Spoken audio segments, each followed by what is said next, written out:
দুইটা কে দিলেন? কোন ময়দানে?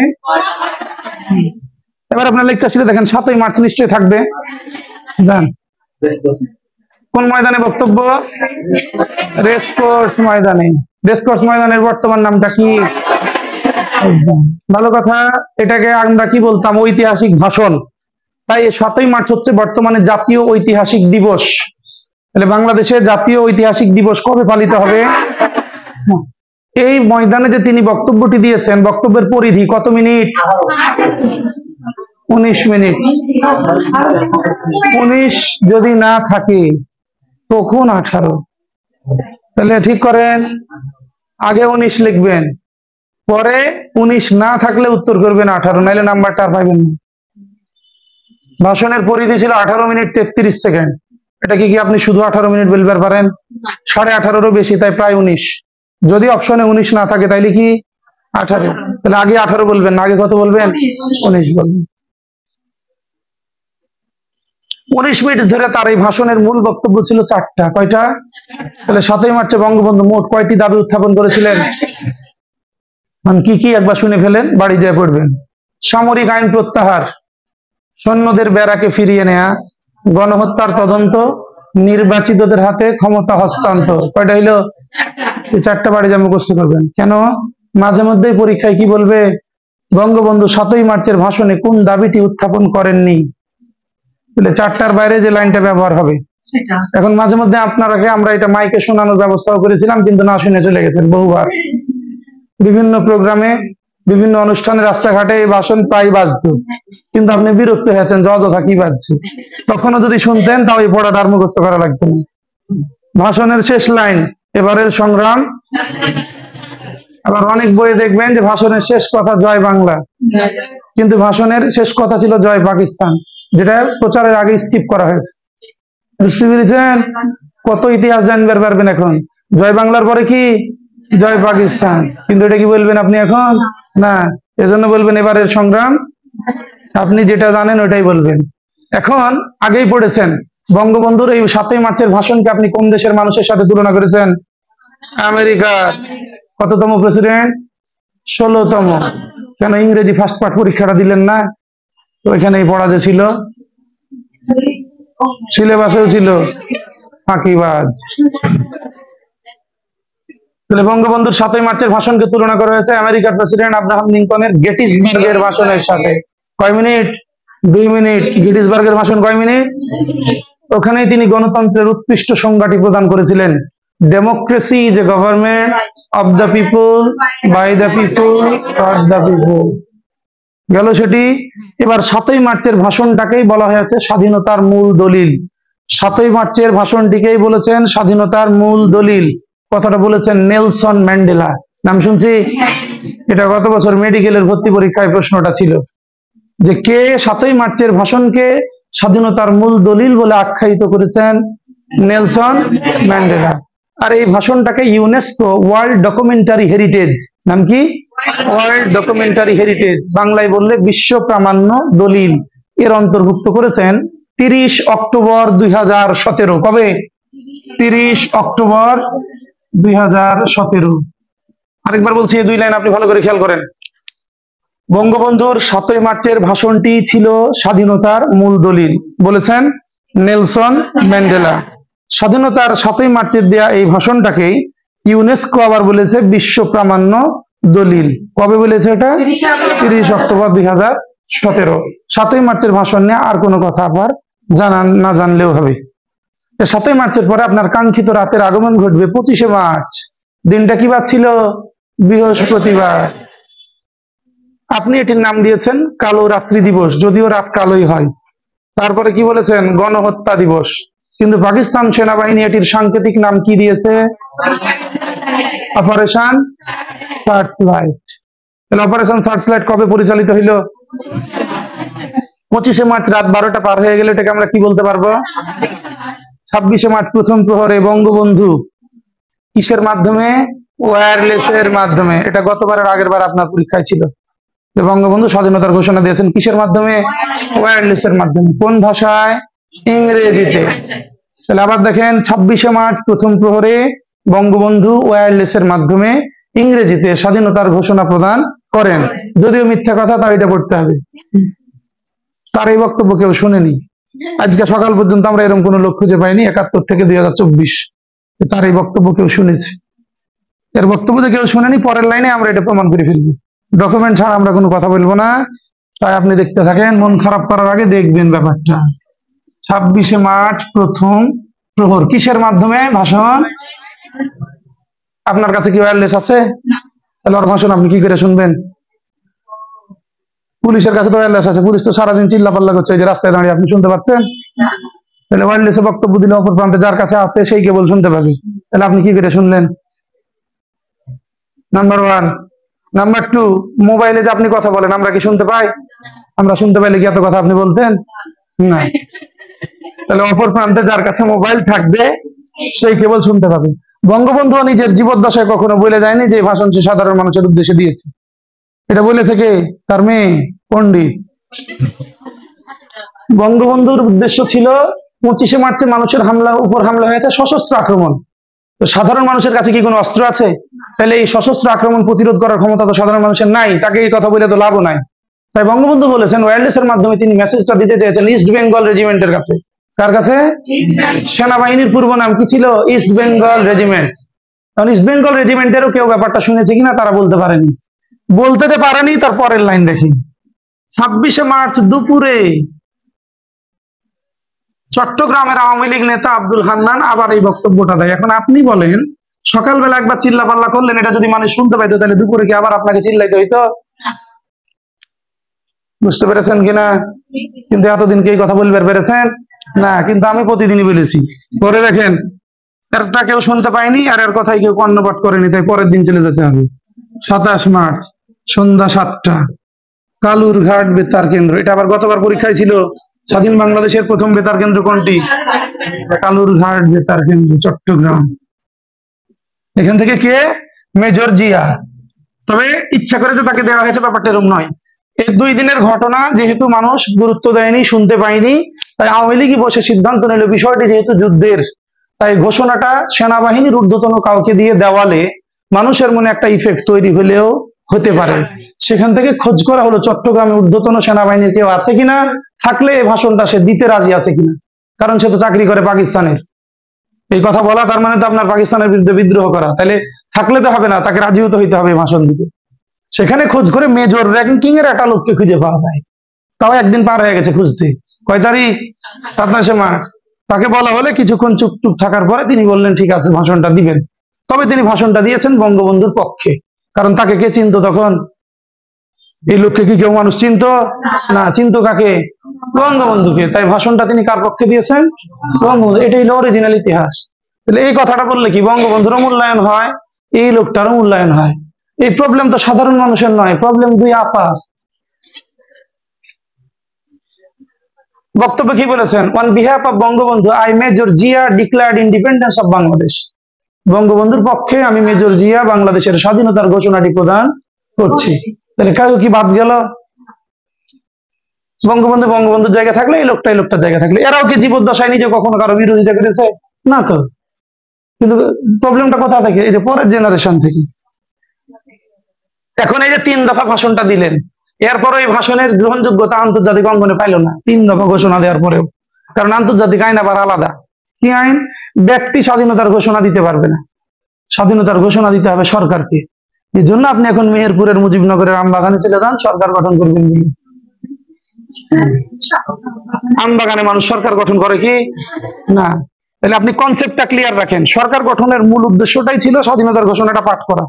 তাহলে আন্তর্জাতিক অঙ্গনে প্রচারণা পাবে বাংলাদেশের নতুন সরকার স্বাধীনতার ঘোষণা প্রদান করেছে, তাইলে তাদের আর আপত্তি থাকবে না, আপনাকে হেল্প করবে।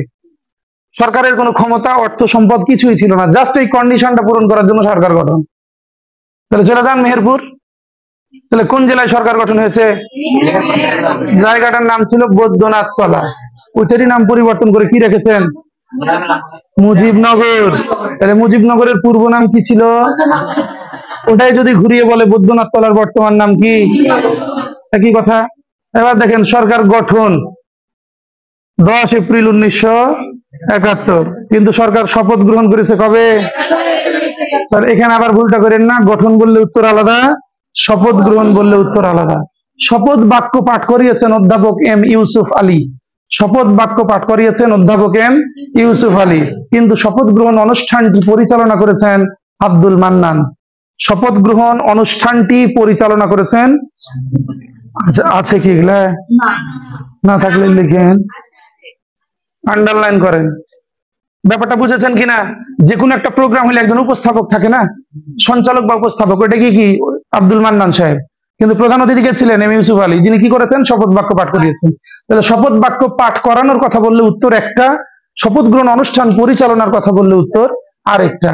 এখন কে কোন পদে ছিলেন সেটা আমরা দেখে ফেলবো।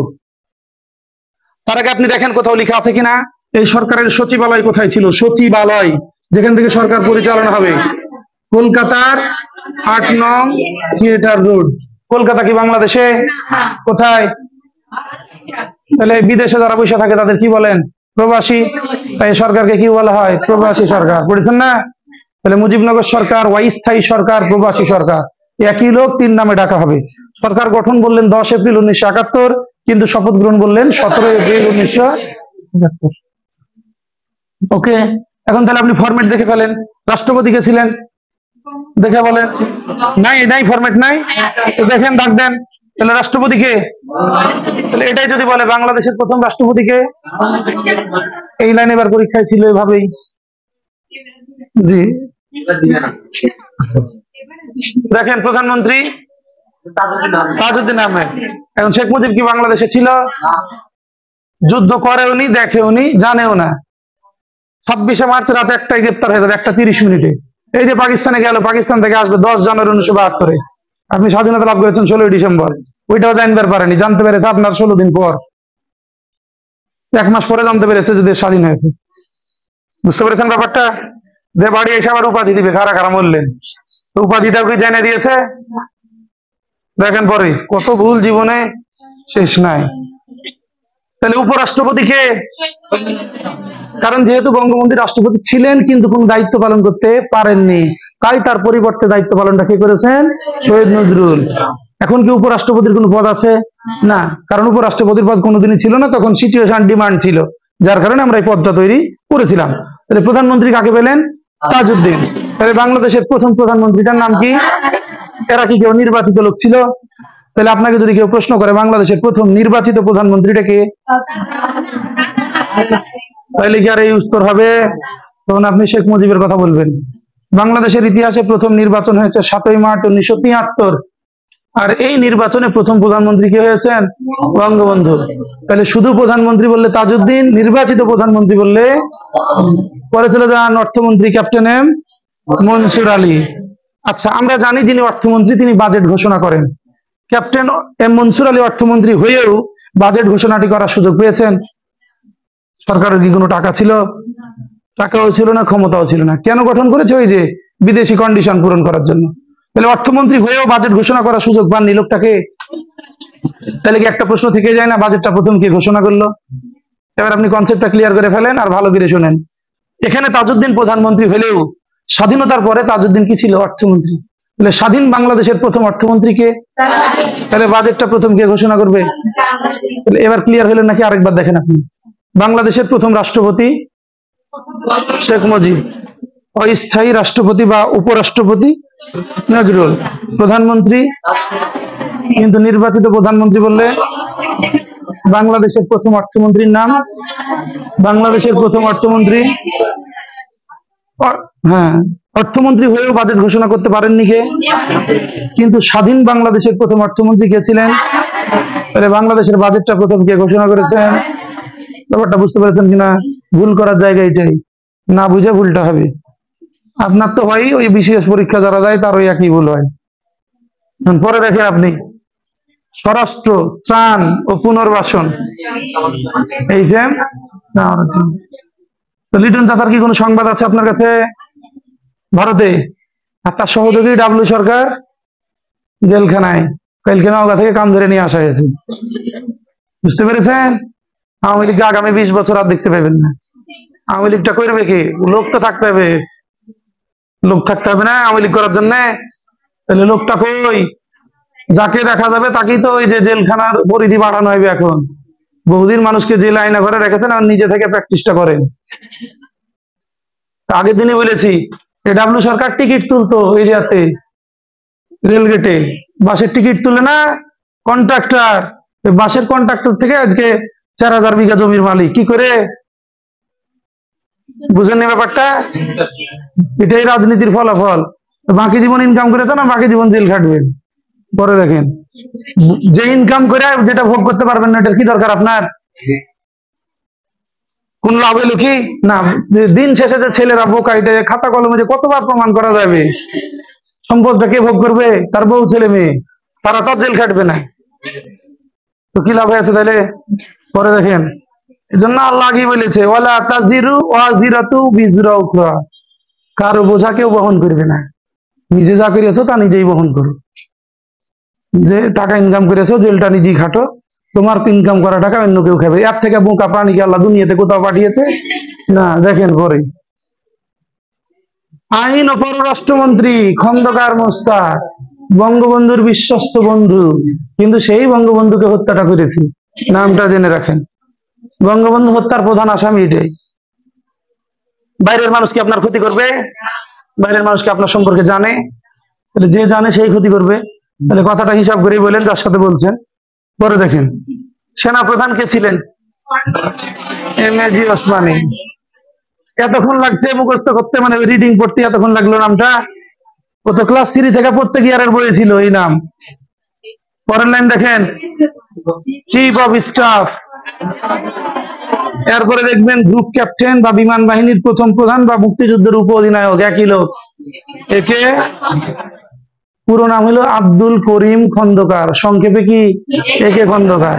কারণ পুরো নাম যদি কখনো চলে আসে তাহলে তার খুঁজে পাবেন না, কারণ এই নাম তার পড়েননি কখনো। আব্দুল করিম খন্দকার, সংক্ষেপে কি একে খন্দকার। জীবিত, মরেনি এখনো। 2000 কেন অপরাধ কি তার বেঁচে থাকতে পারবে না? 2009 থেকে 2014 এই 5 বছর আওয়ামী লীগের কি ছিল? পরিকল্পনা মন্ত্রী। এই যে কয়দিন আগে ওই পরিকল্পনা মন্ত্রী থাকাকালে একটা বই লিখেছে মুক্তিযুদ্ধের উপর, যেটি শিরোনাম দিয়েছে 71-এর ঘরে বাইরে। 71-এর অভ্যন্তরীণ ব্যাপারটা কিরকম ছিল আর বাইরের প্রচারিত ইতিহাসটা কি, দুটোর কম্পেয়ার করেছে। সেখানে 3বার উল্লেখ করেছে শেখ মুজিব স্বাধীনতার ঘোষণা দিতে চায়নি, 3বার, 3টি ঘটনা। তারপর থেকে তাকে আওয়ামী লীগ থেকে বহিষ্কার করা হয়েছে। বইটা বাড়ি দিয়ে পড়বেন, তাইলে বুঝবেন যে বঙ্গবন্ধুকে যে এতদিন মাথায় করে নিয়েছেন, দেখা গেল সে স্বাধীনতার ঘোষণায় দিতে চায়নি। এটা কি আমরা বলেছি? এই যে তার কথা কি করে অস্বীকার করবেন? মুক্তিযুদ্ধের অধিনায়ক একজন, আরেকজন উপ অধিনায়ক। সে কি উপ অধিনায়ক, গ্রুপ ক্যাপ্টেন ছিলেন, বিমান বাহিনীর প্রথম প্রধান। আত্মসমর্পণ অনুষ্ঠানে বাংলাদেশের পক্ষে একটা মাত্র লোক উপস্থিত ছিল, সেটাই ও। তাহলে তার কথাটা কি করে না করি? আবার বইটা লিখেছেন কখন? আওয়ামী লীগের মন্ত্রী চলাকালীন, এই 2014 সালে। অস্বীকারের সুযোগ আছে কি না? বই লেখার পরে কি করেছে? আওয়ামী লীগ তাকে বহিষ্কার করেছে দল থেকে, যে এই দল করে এত বড় বই লিখলে হবে কি? যান পরে দেখেন উপদেষ্টা একটা কমিটি ছিল, চলে যান, একটাই লোকের নাম পড়বেন, চেয়ারম্যান মাওলানা ভাসানী। মানে এই যে সরকারটা আপনি গঠন করলেন, এটাকে পরামর্শ দিয়ে সহায়তা করা হবে। এই জন্য যে কমিটি, সেটাকে কি বলে? উপদেষ্টা কমিটি। খালি আপনি পড়বেন উপদেষ্টা কমিটির চেয়ারম্যান কে? মাওলানা ভাসানী। এটাও পরীক্ষায় এইবার ছিল। মানে এতক্ষণ যা কথা বলা হলো, এখান থেকে 3টা প্রশ্ন অলরেডি পরীক্ষায় ছিল, প্রতিবারই থাকবে। মুক্তিযুদ্ধ হট টপিক আপনার পরীক্ষার জন্য। গত ক্লাসে কি পড়েছেন? স্বাধীন বাংলাদেশের অভ্যুদয় এবং মুক্তিযুদ্ধ, বাংলাদেশ পরিচিতি। এই 3টা অধ্যায় থেকে মোটামুটি আপনার 50% প্রশ্ন থাকে আপনার পরীক্ষায়। গতবারের আগের বার শুধু মুক্তিযুদ্ধের প্রশ্ন ছিল 9টা, 25টার মধ্যে 9টা কোথা থেকে? মুক্তিযুদ্ধ থেকে। এর মধ্যে ইতিহাস থেকে 5টা, আর ওই যে সাহিত্য পাবো, মুক্তিযুদ্ধ ভিত্তিক সাহিত্য, সেখান থেকে পাবেন 4টা। তাহলে দেখতে থাকেন, এরপরে যান আপনি। এখন আপনি কোথায় চলে যাবেন? সচিবালয় কোথায় ছিল মনে আছে? সরকারের সচিবালয় কলকাতার 8 নং থিয়েটার রোড। তাহলে সরকার গঠন হইলো মেহেরপুরে, বাংলাদেশে, কিন্তু সরকার পরিচালনা হবে ভারতের কলকাতা থেকে। সচিবালয়টা কলকাতায়। সেখানে গিয়ে এখন আপনি পুরো দেশকে ভাগ করবেন। দেখেন ব্রিগেড ফোর্স 3টা। কয়টা ব্রিগেডে ভাগ করেছেন? 3টা। Z force, K force, S force. পাওয়া গেছে সেটি? আচ্ছা, যে ফোর্সের যিনি প্রধান ছিলেন তার নামের প্রথম অক্ষর দিয়েই ওই ফোর্সের নামকরণ করা হয়েছে। জিয়াউর রহমানের নেতৃত্বে যেটা ছিল সেটা কি? Z force. খালেদ মোশাররফের নেতৃত্বে কে, শফিউল্লাহর নেতৃত্বে এস। এবার দেখেন সেক্টর, কয়টা সেক্টরে ভাগ করেছেন? আর সাব সেক্টর বা উপসেক্টর ছিল 64টি। তাহলে 11টা সেক্টর, তাই বলে কি 11টা আমরা পড়বো? 11টা কি পরীক্ষা আসে? তাহলে আগে 2 নাম্বারটা পড়েন। রাজধানী ঢাকা কত নং সেক্টরের অধীনে ছিল? 2। আপনি কোথায় আছেন? কত নং? 7 নং। চাঁপাইনবাবগঞ্জ বললেও কি বলবেন? 7 নংই বলবেন। মেহেরপুর বা মুজিবনগর যেখানে সরকার গঠন হয়েছে কত নংয়ে? 8। এবার দাগ দিবেন 10 নাম্বার। এটা ছিল পরীক্ষা এবারও। বাংলাদেশের নৌবাহিনী কত নং সেক্টরের অধীনে? 10। প্রত্যেকটা সেক্টরের সেক্টর কমান্ডার ছিলেন, কিন্তু নিয়মিত কোনো সেক্টর কমান্ডার নাই। কোনটার? 10। তাহলে মুক্তিযুদ্ধের ব্যতিক্রমী সেক্টর কোনটি? 10। অপারেশন জ্যাকপট কোন সেক্টর দ্বারা পরিচালিত হয়েছিল? তাহলে এতগুলোর উত্তরে খালি ওই একটার কথাই বলবেন, কি সেটি? 10। তাহলে অপারেশন জ্যাকপট কি আছে সেখানে? না থাকলে লিখেন। একটা কথা বলি, সেটি হলো শিক্ষিত মানুষের জন্য ইশারাই যথেষ্ট, নাকি? কবে পরিচালিত হয়েছে অপারেশন জ্যাকপট? 15ই আগস্ট। আগেই ভয় পেয়ে যান না, এটা 71-এ।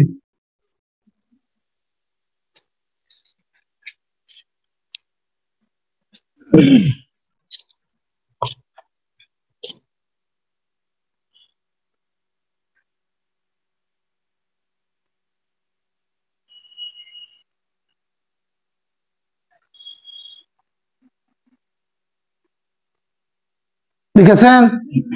কখনো যদি বলে এরকম প্রশ্ন অপারেশন জ্যাকপট কি, আপনি বলবেন পাকিস্তান নৌবাহিনীকে ধ্বংস করার উদ্দেশ্যে পরিচালিত অপারেশনটার নাম অপারেশন জ্যাকপট। পাকিস্তানের যে নৌবাহিনী ছিল সেটিরই ধ্বংস করা ছিল এটির উদ্দেশ্য। তাহলে অপারেশন জ্যাকপট কত নং সেক্টর দ্বারা পরিচালিত? 10। এটি কবে পরিচালিত হয়েছে? ওকে, তাহলে আপনি অলরেডি দুটো অপারেশন পেলেন। একটা অপারেশন সার্চলাইট পাকিস্তান সেনাবাহিনী কর্তৃক পরিচালিত 25শে মার্চে, আর একটা পেলেন 15ই আগস্ট 1971 অপারেশন জ্যাকপট। এত কিছুর পরেও আপনার যুদ্ধের কোনো অগ্রগতি চোখে পড়লো না, কারণ বাঙালিকে আপনি দায়িত্ব দিবেন একজনের সাথে কি করে আরেকজনের যুদ্ধ, মানে কি বলে, ঝগড়া বাঁধাবে, এটা পারবে, কিন্তু যুদ্ধ জয়ের এক্সপিরিয়েন্স কি পূর্বে কখনো তাদের ছিল না। এজন্য আমরা এখন ভারতের সাথে সহযোগিতা নেওয়ার জন্য একটা বাহিনী গঠন করব, যৌথ বাহিনী বা মিত্র বাহিনী। ওখানে যান। তাহলে কয়টা দেশ নিয়ে যৌথ বাহিনী গঠিত? কি কি? বাংলাদেশ ও ভারত। এখন প্রশ্ন হচ্ছে যৌথ বাহিনী বা মিত্র বাহিনী গঠিত হয়েছে কবে? এই জন্য 21 নভেম্বর আপনি কি দিবস পালন করবেন? সশস্ত্র বাহিনী দিবস। পয়েন্ট আউট করে ফেলেন ওখানে কোথাও। 21 নভেম্বর কি দিবস পালিত হয়? সশস্ত্র বাহিনী দিবস।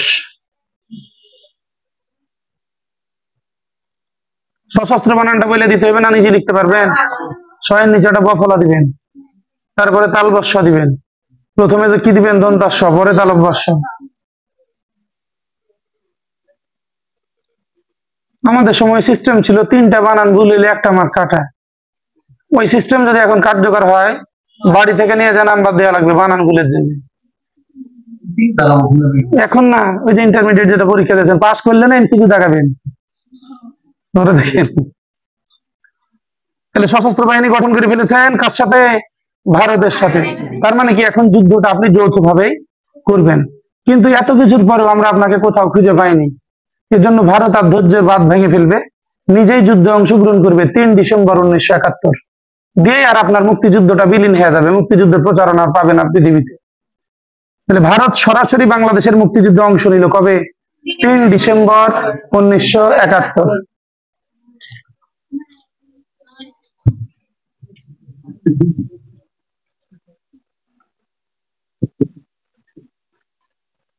আর আপনাকে স্বাধীন দেশ হিসাবে স্বীকৃতি দেওয়া হবে কখন? 6 ডিসেম্বর। আপনি আবার এই স্বীকৃতি পেয়ে বুদ্ধিজীবীদের হত্যা করবেন কখন? 14 ডিসেম্বর। তাহলে বুদ্ধিজীবী দিবস কবে পড়বেন? বুদ্ধিজীবী মরে গেলেই আপনি বিজয় লাভ করবেন। কে করবে? বাচ্চা থেকে কি লাভ?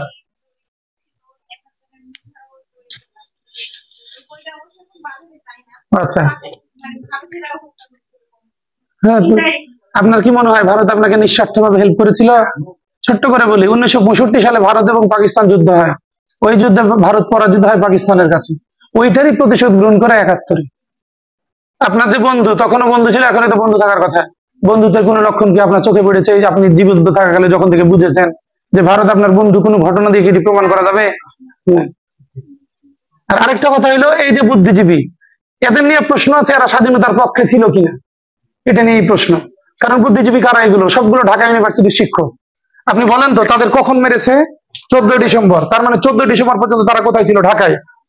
এবং তারা বলা হয়েছে যে এই যে ডিসেম্বরের আগের মাস কি? নভেম্বর। নভেম্বর পর্যন্ত তারা বেতন নিয়েছে শিক্ষক হিসাবে। আপনি ভাবেন তো পাকিস্তান কাদেরকে বেতনটা দিয়েছে? সোজা করে বুঝেন, বহু বিতর্ক পাবেন। অরিজিনাল ইতিহাস তো আমরা পড়ে মানুষ হয়নি, ভুল খালি শুনতে শুনতে জীবন শেষ হয়ে গেছে। তাই সঠিক ইতিহাস যত জানবেন তত আপনার মন খারাপ হবে। এই যে যাদেরকে আপনি বুদ্ধিজীবী বলছেন, এরা নভেম্বর পর্যন্ত পাকিস্তানের কাছ থেকে বেতনটা কি করে পেয়েছে? যদি বাংলাদেশের মুক্তিযুদ্ধের পক্ষে থাকতো। এক নাম্বার। 2 নাম্বার হলো, আপনি 14 ডিসেম্বর ঢাকায় কি করছেন? যেহেতু সারা দেশে যুদ্ধ চলছে, যারা ভাইটাল মানুষজন তারা তো আত্মগোপনে থাকবে দেশকে সহায়তা করার জন্য। আপনি ঢাকায় প্রকাশ্যে কেন?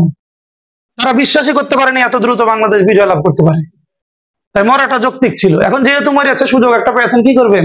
দিবস পালন করেন, তাও বলতে পারবেন যে এরকম ভালো ভালো লোকগুলো মেরে দিয়েছে, এই আর কি। এখন আমরা কি বলি যে তারা যেহেতু শিক্ষিত মানুষ, ডিসিশন মেকার, ভবিষ্যতে রাষ্ট্র স্বাধীন হলে তারা হয়তো সহায়তা করবেন বুদ্ধি পরামর্শ দিয়ে, এর জন্য পাকিস্তান মেরে দিয়ে গেছে। তো ওই কটাকে মায়েরা কি কিছু লাভ হয়েছে? কারণ যারা ছিল তারা কি ভালো? তো কেউই তো ভালো না। বাদ দেন, ওইগুলো বলে লাভ নাই। আপনি মনে রাখেন 14 ডিসেম্বর সব মরে গেছে, তাই সেটা কি দিবস? বুদ্ধিজীবী দিবস। আর বুদ্ধিজীবী মরে গেলে আপনি কি লাভ করেছেন? তাহলে মারা তো জরুরি ছিল। তারা না মারা পর্যন্ত আপনি বিজয় পেয়েছেন না? সোজা করে পড়েন। আচ্ছা, তাহলে এটা বিজয়টা লাভ করে গেলেন, এখন কি অনুষ্ঠান হবে? আত্মসমর্পণ অনুষ্ঠান হবে। তার আগে বলেন 16 ডিসেম্বর কি বার? বিজয়টা কবে লাভ করলেন? বৃহস্পতিবার। মায়ের যেহেতু রেগুলার বৃহস্পতিবারে খেয়েছেন, তাই বিজয়টা লাভ করবেন কবে? বৃহস্পতিবারে। তাহলে 21শে ফেব্রুয়ারি, 25শে মার্চ, 16ই ডিসেম্বর, তিনোটা দিনই কি বার ছিল? বৃহস্পতিবার। তাহলে এক কথায় পড়া শেষ। এক পড়া বারবার পড়া যাবে না। এখন এই আত্মসমর্পণ অনুষ্ঠানটা হবে রেসকোর্স ময়দানে। এখানে পাকিস্তানের কত হাজার সৈন্য আত্মসমর্পণ করে? 93,000। কত হাজার? 93,000। জেনারেল আব্দুল্লাহ খান নিয়াজির নেতৃত্বে পাকিস্তানের 93,000 সৈন্য আত্মসমর্পণ করবে ভারতীয় সেনা প্রধান জগজিৎ সিং অরোরার কাছে। আপনি বলেন, আপনি যে যুদ্ধ করেছেন এটা কি করে প্রমাণ হবে? সোজা করে আসেন, যুদ্ধ কার সাথে? আপনি বলছেন যুদ্ধ কার সাথে? পাকিস্তান আর বাংলাদেশের সাথে। তাহলে পাকিস্তান কার কাছে আত্মসমর্পণ করলো? ভারতের কাছে। তাহলে আপনি কই? আপনি যে যুদ্ধ করেছেন ডকুমেন্ট কি? কোনো ডকুমেন্ট নাই, আমরা প্রমাণ করতে পারিনি। তাই পৃথিবীর কোন দেশে আপনার এই মুক্তিযুদ্ধ স্বীকৃত নয়। খালি আপনি এটা পড়তে পড়তে মরে যাবেন, আর ওই যে 30 লাখ মরেছেন বলে দাবি করছেন। আপনার কখন থেকে এটা বাদ হলো? এই যে থেকে ভারত সরাসরি যুদ্ধ অংশ নিয়েছে কখন? তবে থেকে প্রচারণা পেয়েছে ভারত পাকিস্তান যুদ্ধ। আপনি হারিয়ে গেছেন মধ্যখান থেকে, আর নাই। আর এই যে আত্মসমর্পণ অনুষ্ঠান, আপনার সেনাপ্রধান কে ছিল? General MAG Osmani. ওই অনুষ্ঠানে কি সে ছিল? না, সে অনুষ্ঠানেই ছিল না। তাহলে পাকিস্তানের সাথে যদি আপনার যুদ্ধ হয়, তাহলে পাকিস্তান কার কাছে আত্মসমর্পণ করবে? বাংলাদেশের কাছে। করেছে কার কাছে? ভারতের সাথে। তাহলে আপনি যে যুদ্ধ করেছেন ডকুমেন্টটা কোথায়? ভারত আপনার যুদ্ধ স্বীকার করেনি। তার সংবিধানে লেখা আছে 1971-এ পাকিস্তান এবং ভারত যুদ্ধ হয়, ফলাফল হিসাবে বাংলাদেশ নামক নতুন একটি স্বাধীন দেশের জন্ম হয়। তাহলে আপনার বন্ধুই তো আপনার কথা স্বীকার করেনি, মানুষের দোষ দিয়ে কি লাভ আছে আপনার? তাহলে অরিজিনাল ইতিহাসটা অন্তত জানেন, পড়ালেখা সুভাবে মানুষকে বলবার পারবে। হ্যাঁ, কোনোদিনই হবে না। আচ্ছা, তাহলে কথা শেষ। আপনি তো মরেছেন, যুদ্ধে আপনার অবদান না থাক, মরাতে অবদান আছে। যদিও ভিডিও লাইভ চলছে, তাও বলি, এই যে বঙ্গবন্ধুর ভুল আমরা কন্টিনিউ করছি। বঙ্গবন্ধুর করা ভুল ওইটাই আমরা চলমান রেখেছি। যেহেতু বড় মানুষ একটা ভুল করেছে, ভুলটা না ধরি, ওইটাই আমরাও বলি। কিরকম? আপনি কত লাখ মরেছেন? 9 মাসে 30 লাখ মানুষ মরার জন্য তো পরিবেশ থাকতে হবে। কোন সিচুয়েশন আপনি 30 লাখ মানে আপনি বুঝতে পারছেন ব্যাপারটা? আচ্ছা, এবার আপনি চলে আসেন ইসরায়েল ফিলিস্তিন যুদ্ধ, যেটা নিজের চোখে দেখছেন 9-10 মাস থেকে চলমান। এমন কোন দিন আছে যে দিন ফিলিস্তিনে মানুষ মরেনি? বর্তমানে যে বিস্ফোরক দ্রব্যের ব্যবহার হয়, তখন কি এই বিস্ফোরক দ্রব্য 71-এ ছিল? এখন যে হাইপারসনিক ক্ষেপণাস্ত্র বলছেন, যুদ্ধ বিমান বলছেন, F-16, F-35, MiG-29, এগুলো নামে আবিষ্কার হয়েছিল তখন? তাহলে এগুলো দিয়ে মানুষ মারার পরেও এই 9 মাসে খাতা কলমে মানুষ মরার সংখ্যা প্রায় 41,000। আমি আরো ধরলাম এটা 4.5 লাখ, ধরলাম 41,000টা কত? 4.5 লাখ। আপনি কি করে 9 মাসে 30 লাখ মরেছেন? অরুন্ধতী রায় ক্যালকুলেশন করে তার গড অফ স্মল থিং বইয়ে প্রমাণ করে দেখিয়েছে আপনার এই সংখ্যাটা 3 লাখের বেশি নয়। বঙ্গবন্ধু 3 লাখই বলতে চেয়েছিলেন, ইংরেজি না জানার কারণে ভুলে বলছেন 30 লাখ। 3 লাখ না বলে কি বলেছেন? 3 মিলিয়ন। 1 মিলিয়ন সমান কত? 10 লাখ। তার বলা ভুল, আপনি কন্টিনিউ করতে থাকেন। কারণ স্পর্শকাতর ইস্যু, আপনার মনে হবে 30-এর জায়গায় 50 মূল্য, এটা ভালো, কারণ দেশের জন্য 50 লাখ মেরেছে, এটা বলতে ভালো লাগছে না। কিন্তু যখন 30 থেকে কমে 3-এ আসবে, আপনার তো মন খারাপ হবে, কারণ 20 বছর থেকে আপনি কি জানছেন? 30 লাখই জানছেন। ওইটাই বলেন, কয় লাখ মেরেছেন? 30 লাখ। আচ্ছা,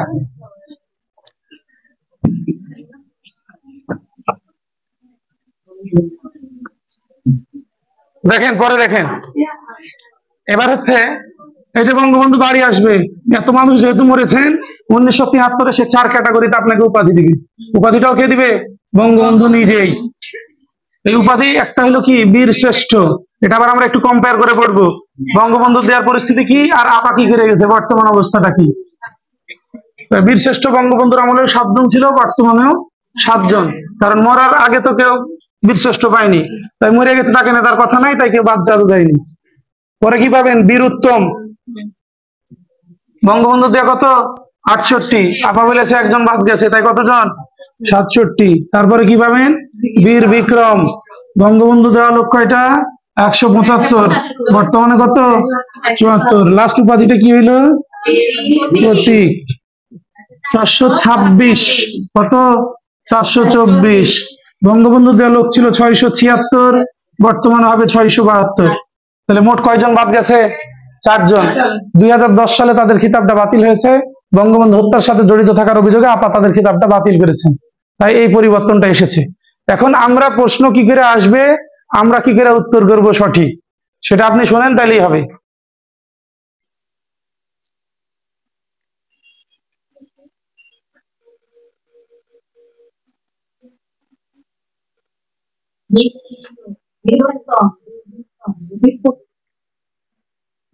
এই উপাধিগুলো কার দেয়া? বঙ্গবন্ধু দেয়া।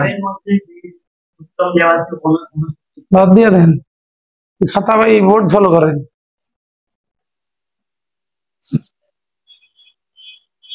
পূজা এবং পূজার ছুটি মোটামুটি প্রায় 7-8 দিন, প্রায় এই 7-8 দিনের মধ্যে 350 টাকা জমা করে ফেলবেন যে কোনো ভাবে। পূজার পরে এসে হলো এই বাড়িতে একটা বই কিনে নিয়ে আসবেন, ওই যে যারা কিনেছে তাদের সাথে যোগাযোগ করবেন। কিনে নিয়ে আসলে আমরা সবার কাছে যখন থাকবে, এখানে আপনাকে আইডেন্টিফাই করে দেবো আপনি কোনগুলো পড়বেন। একদিনে তার পড়তে পারবেন না, ক্রমান্বয়ে পড়ে পড়ে একটা সময় কি হবে, আপনি পারবেন। ওই সময় আমরা ওই বইটার উপরে একটা পরীক্ষা নিব। পরীক্ষায় যিনি প্রথম স্থান অধিকার করবেন, প্রত্যেক ব্যাচে 420 টাকা দামের একটা পুরস্কার দেওয়ার ব্যবস্থা করবো তাকে। অন্তত টাকার লোভেও যদি আপনি পড়েন, তাও পড়েন না। একজন ওয়ান অ্যান্ড ওয়ানলি। কেন? ওই আপা ফার্স্ট হয়েছে, তাই আপা প্রধানমন্ত্রী, যে সেকেন্ড হয়েছে তাকে কিছু দিয়েছে নাকি? না। তাহলে একজন। কারণ আপনারা ছেলেরা দাবি জানাতে পারতেন, অত মেয়ে মানুষের মধ্যে আপনারা কি করে টিকবেন, তাই ছেলেদের আলাদা পুরস্কারের ব্যবস্থা করা হোক, এটা বলতে পারতেন। হ্যাঁ, অবশ্যই দুর্বল।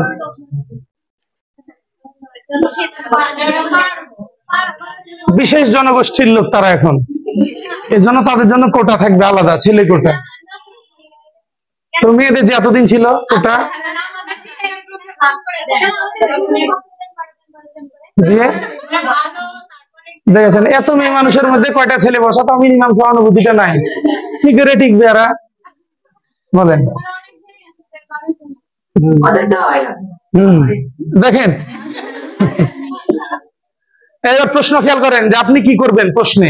সেটি হচ্ছে, ধরেন আপনাকে বলল মুক্তিযুদ্ধে অবদানের জন্য বীর উত্তম কতজন, এই প্রশ্নটা করলো। আপনি ছোট মানুষ, আপনাকে অত বেশি বিভ্রান্ত করা হবে না। অপশনে হয় 68 থাকবে, না হয় 67, দুটো থাকবে না আপনার জন্য। একটা গেল। যদি এই প্রশ্নে এই শব্দটা উল্লেখ থাকে, তখন আপনি এই রোতে থাকবেন। গেল সেটি। ধরেন আপনাকে বলেছে মুক্তিযুদ্ধে অবদানের জন্য মোট খিতাব প্রাপ্ত কতজন, তাহলে কত হবে? অথবা কত? 672। আচ্ছা, তাহলে যে কোনো একটা থাকবে, আপনার জন্য দুটো থাকবে না, ছিল না কখনো। কারণ এই ঘটনা তো ঘটছে 2010-এ, আপনি এখন আছেন 2024-এ, 14 বছরে এই ঘটনাটা ঘটেনি যে একটা প্রশ্ন করে আপনাকে দুটোই দিছে, দেয়নি দুটো। তাহলে আপনি অপশন দেখে বুঝবেন উত্তরটা কি হবে, এক। কিন্তু যদি বর্তমান শব্দটার উল্লেখ থাকে, তাহলে অবশ্যই এই রোটা ফলো করা হবে এবং এই অপশন আপনার পরীক্ষায় থাকবে, তাই অতিরিক্ত টেনশন আপনার করার দরকার নাই। আচ্ছা, এখন আমরা এখানে দেখবো যে উপাধিদের মধ্যে মেয়ে কয়টা মানুষ উপাধি পেয়েছে, কয়জন? কাজী নজরুল লোকটা যে মিথ্যে কথা বলতো, এটা তো আমরা এতদিন জানবার পারিনি। এখন জানতে পারবেন এই পৃথিবীতে যাহা কিছু চিরকল্যাণকর অর্ধেক তার করিয়াছে নারী। 672 অর্ধেক কি 2? তাহলে আপনি তর্কে জিতার জন্য যা বলবেন এই 2 জন ইজ ইকুয়াল টু 50%, 2 জন ইজ ইকুয়াল টু 50%, বাকি কটা মিলে 50%, তাইলে তো ব্যাপারটা শেষ হয়ে গেল। এখন যেহেতু 2 জন, বেশি হলে তো পড়তাম না, 2টা লোক তো তাই মনে রাখতে হবে। প্রথমটাকে ডাক্তার সেতারা, কত নং সেক্টরে ছিলেন? 2 নং। কিন্তু তারামন কত? 11 নং। তাহলে ভুল করা হবে না। দেখেন আরেকটা মানুষ বঙ্গবন্ধুর চোখে না পড়ার কারণে উপাধিটা পায়নি, কাকন বিবি। একে উপাধি এখন কি বলা হয়? মুক্তি বেটি নামে পরিচিত। এটা আপনার পরীক্ষাতে এসেছে। মুক্তি বেটি নামে পরিচিত কে? কাকন বিবি। বাড়ি কোথায়? সিলেট। কোন সম্প্রদায়ের মানুষ? খাসিয়া সম্প্রদায়, মানে কি উপজাতির লোক। তাহলে আপনি লিখে ফেলেন দ্রুত, এই 3 লাইন যদি না থাকে, আর থাকলে তো কথা নাই। তারামন বিবি।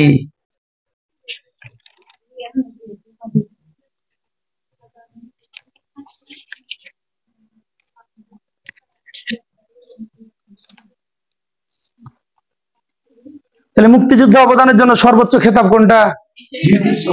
এটা বিএসসির পরীক্ষা ছিল এবার, পারতেন না এটা?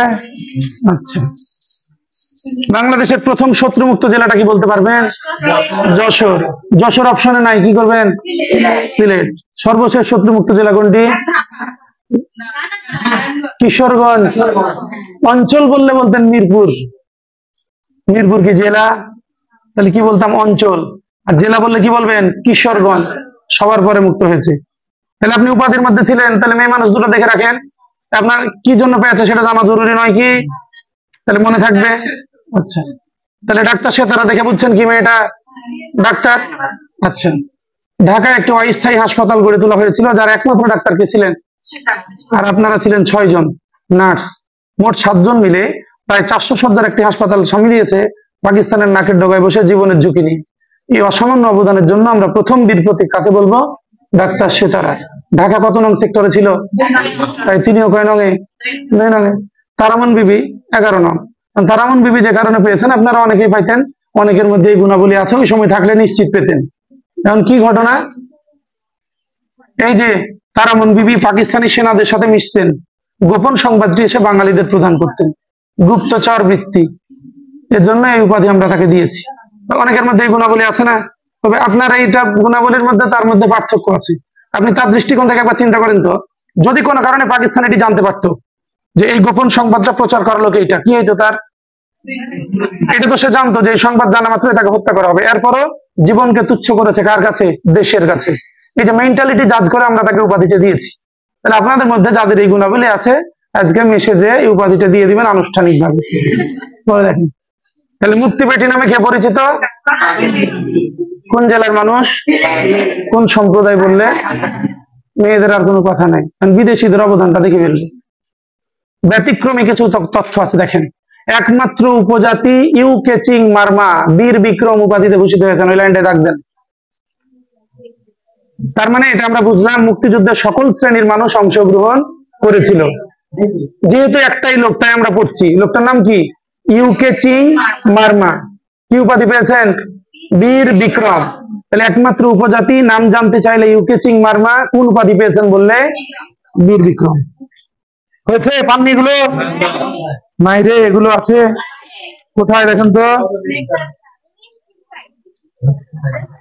19।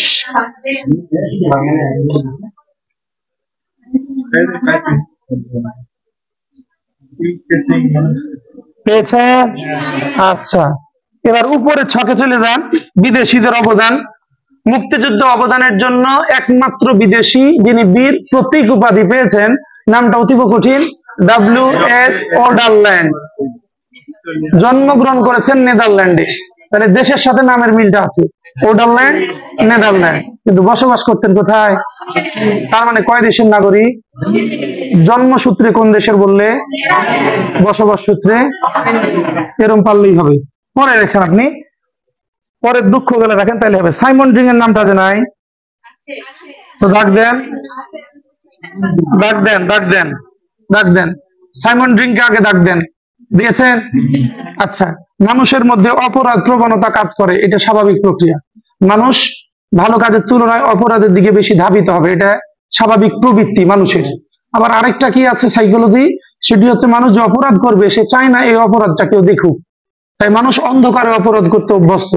আর এর কারণেই কিন্তু আপা ইন্টারনেটটা শাটডাউন করেছিল, যে মানুষ যে মারবে এটা দেখুক, এটাকে আপা চেয়েছে। তার কারণে 4 দিন আপনি কিছু খুঁজে পাননি।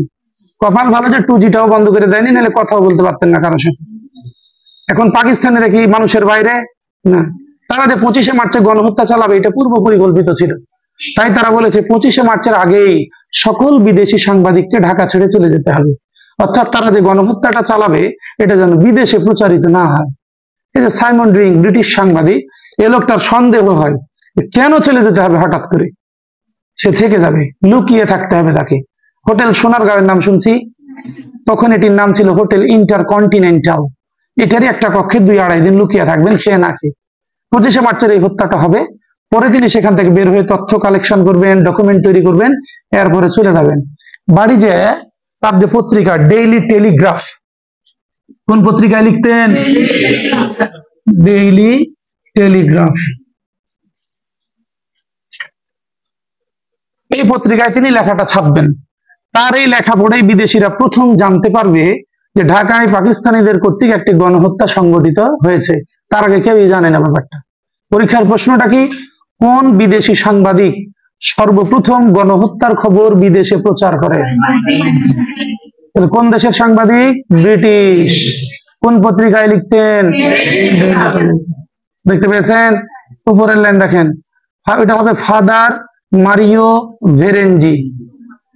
মাদারকে ফাদার করেন, খ্রিস্টান ধর্মের পোপ কখনো কি মাদার হয়? কি হয়? ওটাই করে। বাড়ি কোথায় তার? ইতালি। কিছুই করেনি, তারপরে পরীক্ষার প্রশ্ন খালি বাংলাদেশেও ছিল, ওই সময় মরেছে দেশে থেকে। বাংলাদেশে মরাটাই তার অপরাধ, সে পরীক্ষায় প্রশ্নে পরিণত হয়েছে।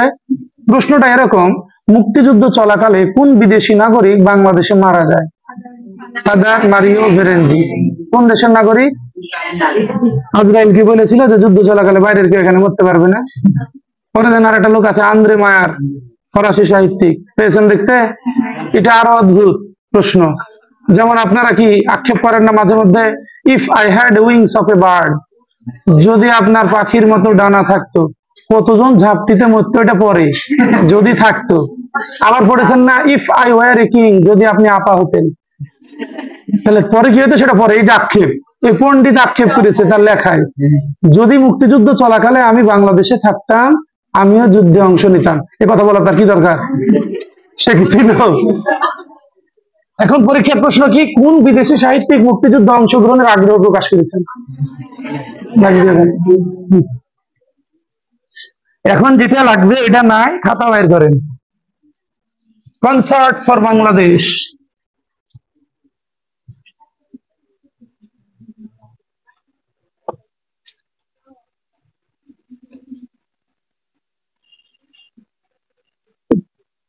কনসার্ট যে গানের অনুষ্ঠান, এটা জানেন তো? কার জন্য গানের আয়োজন করেছিলেন? বাংলাদেশের জন্য, তাই নাম দিয়েছেন কি? Concert for Bangladesh. এটার আয়োজক যে ব্যান্ড সঙ্গীত দলটি ছিল, সে আয়োজক দলের নাম হচ্ছে বিটলস।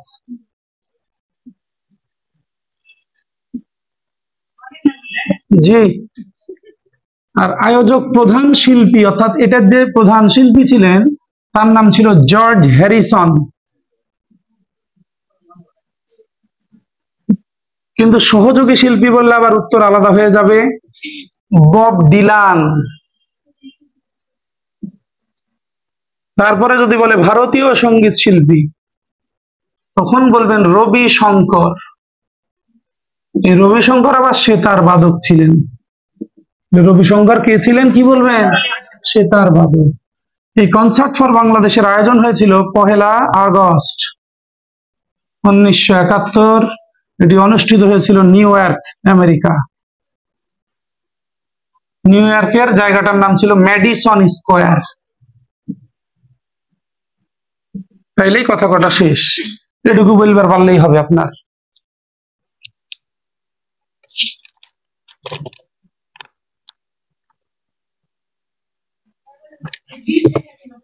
বিটলস।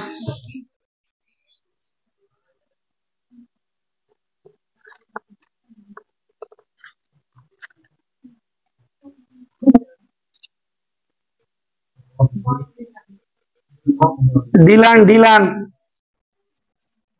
জাতিসংঘ যখন পড়বো আমরা তখন দুই একজন ডেন্টিস্ট থাকা জরুরি হবে এখানে। উচ্চারণ করতে পারবেন না।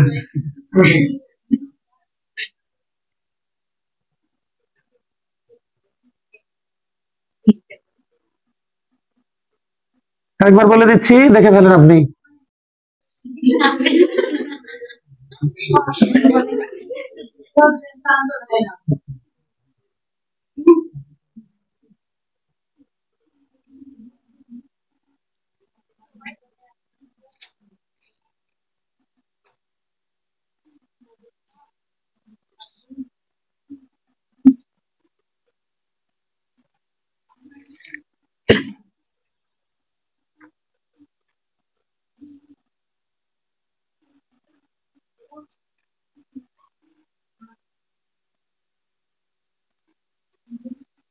এতক্ষণ লাগে নাকি 3 লাইন লিখতে?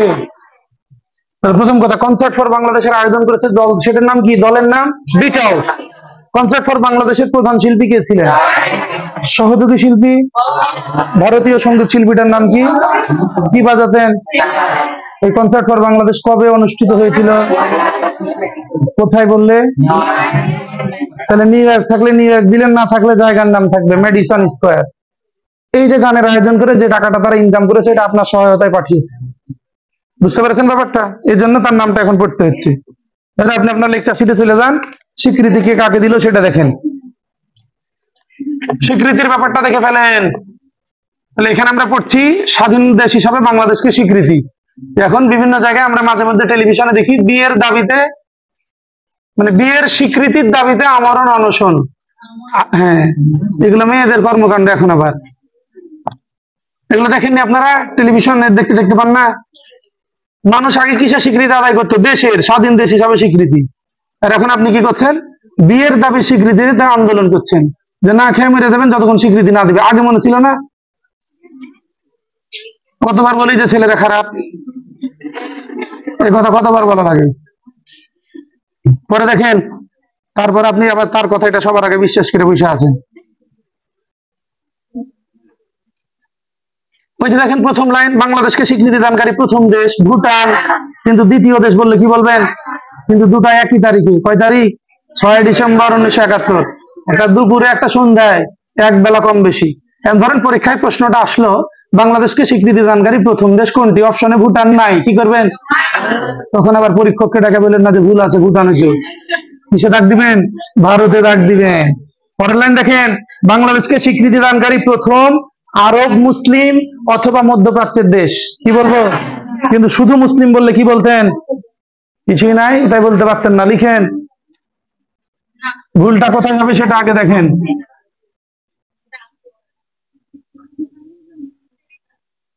জি, তাহলে এখানে কি শব্দটা পেলেন? যাদের মাতৃভাষা আরবি তাদেরকে কি বলবো? আর যদি মুসলমান হয় তাহলে একসাথে কি বলতে পারবো? আরব মুসলিম দেশ। এই দেশটা হলো ইরাক।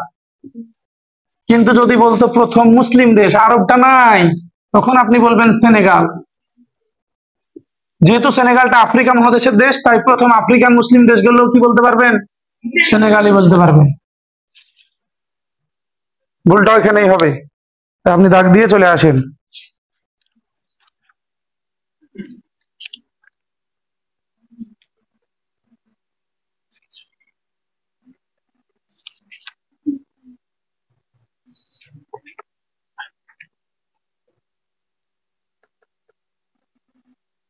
লেখা শেষ হলে এবার আপনি লেকচার শিটের 20 পৃষ্ঠায় চলে আসবেন।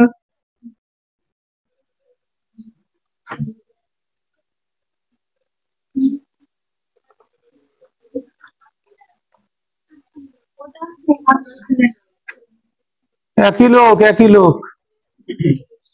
যেমন আপনাকে বলা হইলো আরব মুসলিম বললেও যা, মধ্যপ্রাচ্যের দেশ বললেও তা ইরাক, শুধু মুসলিম বললে কিংবা আফ্রিকান মুসলিম বললে সেনেগাল।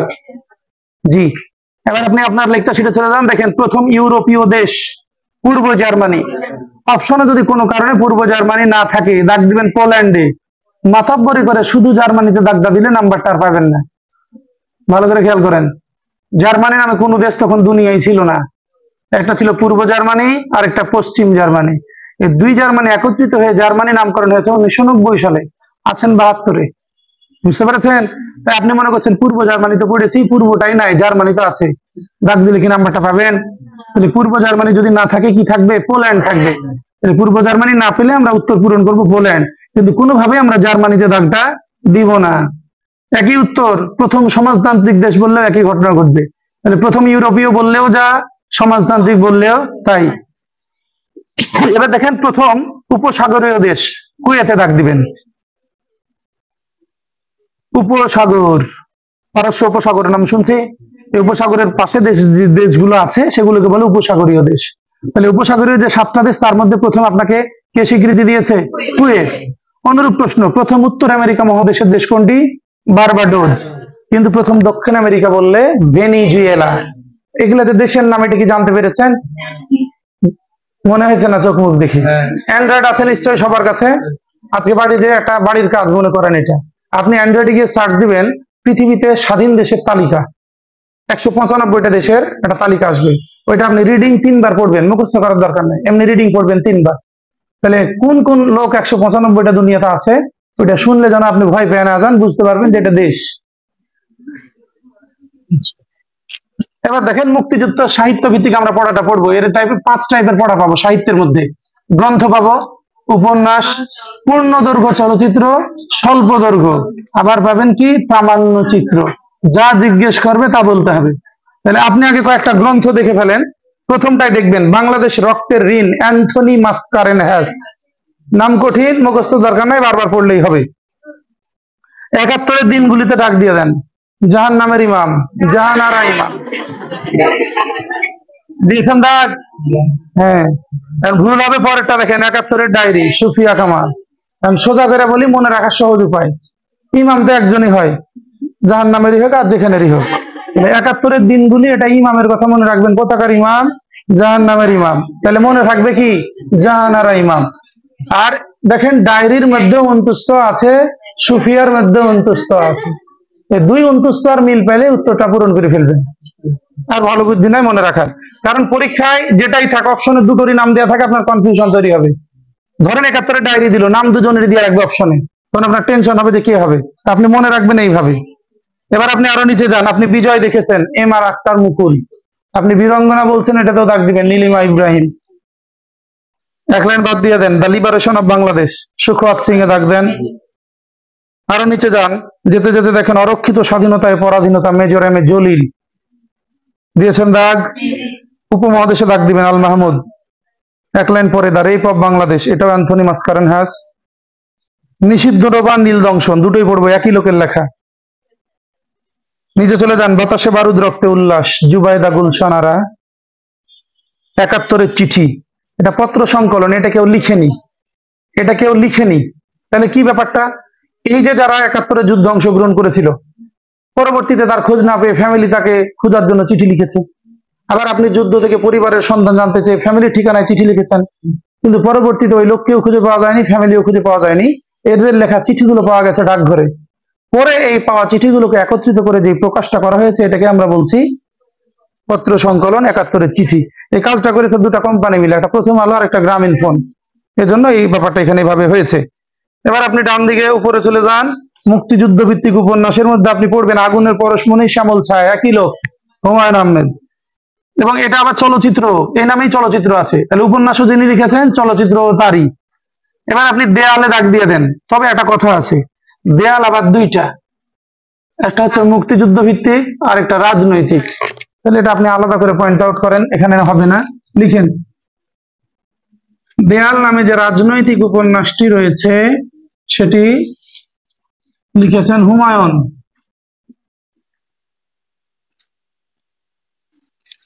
আর একটা আছে দেয়াল, সেটা হচ্ছে মুক্তিযুদ্ধ ভিত্তিক। নামই তো মনে হয়েছে না।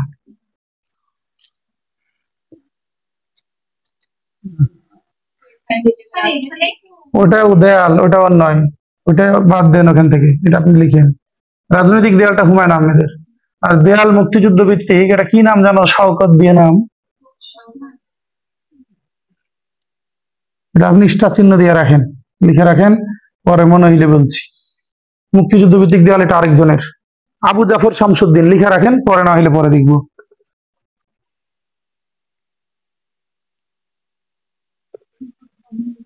এরপরে নিচে যান, রাইফেল রোটি আওরাতে দাগ দেন, আনোয়ার পাশা।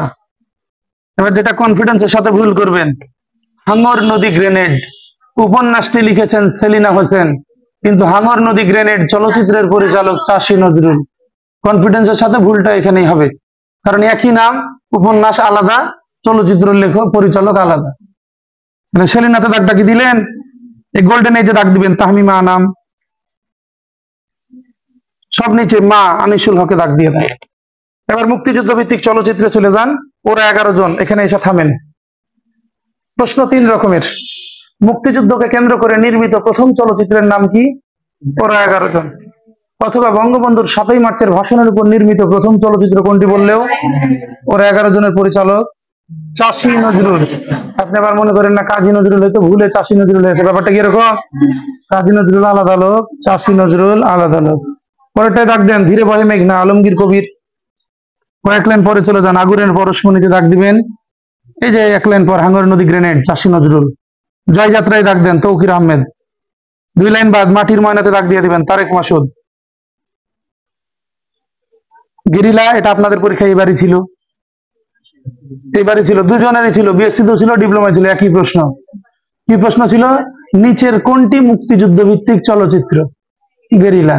বিএসসি আলারাও একই পরীক্ষা দিয়েছে, ডিপ্লোমার একই প্রশ্ন। স্বল্প দৈর্ঘ্য, 3 ঘন্টা ধরে হবে না, অল্পতেই শেষ হয়ে গেছে। হুলিয়াতে দাগ দেন, তানভীর মোকাম্মেল। প্রত্যাবর্তনে দিবেন মুস্তফা কামাল। 71-এর যিশু, নাসির উদ্দিন ইউসুফ। ওই যে একটা গ্রন্থ আর একটা চলচ্চিত্র, এটাই তো তখন থেকে বলছি আপনাকে যে ভুলটা এখানেই করবেন আপনি। 71-এর যিশু লিখেছেন শাহরিয়ার কবির, কিন্তু চলচ্চিত্রের পরিচালক কি? নাসির উদ্দিন ইউসুফ। ডান দিকে চলে আসেন, মুক্তিযুদ্ধ ভিত্তিক প্রামাণ্য চিত্র বা ডকুমেন্টারি, যা বলবে একই। Stop genocide, a state is born, let there be light, তিনটা একই লোকের, কিন্তু লেট দেয়ার বি লাইট এখানে নাই। জহির রায়হান, লিবারেশন ফাইটারে দাগ দেন, আলমগীর কবির। 1 লাইন পরে, ডেডলাইন বাংলাদেশ, গীতা মেহতা। 1 লাইন বাদ দিয়ে শেষের দুটোই, মুক্তির কথা মুক্তির গান, একই লোক দুটায়, তারেক মাসুদ এবং ক্যাথারিন মাসুদ। তাহলে একটাকে চিনতে পারলেন, পরেরটাকে চিনতে কষ্ট হচ্ছে, তাই তো? পরেরটা বিদেশি, বিদেশ ঘুরতে যাওয়া পছন্দ হয়েছে, বিয়ে করে নিয়ে আসছেন, এজন্য এটা নাম বাঙালির সাথে মিলছে না, বুঝতে পেরেছেন? ওটা কে? তার বউ, এবং একই সাথে মরেছে, কপাল ভালো, রোড অ্যাক্সিডেন্টে। বুঝেননি? আপনারা যখন একজন আরেকজনকে ভালোবাসেন, প্রথম কথা কি, দুনিয়ায় একসাথে না বাঁচলেও একসাথে মরবেন। কত বড় মিথ্যা কথা!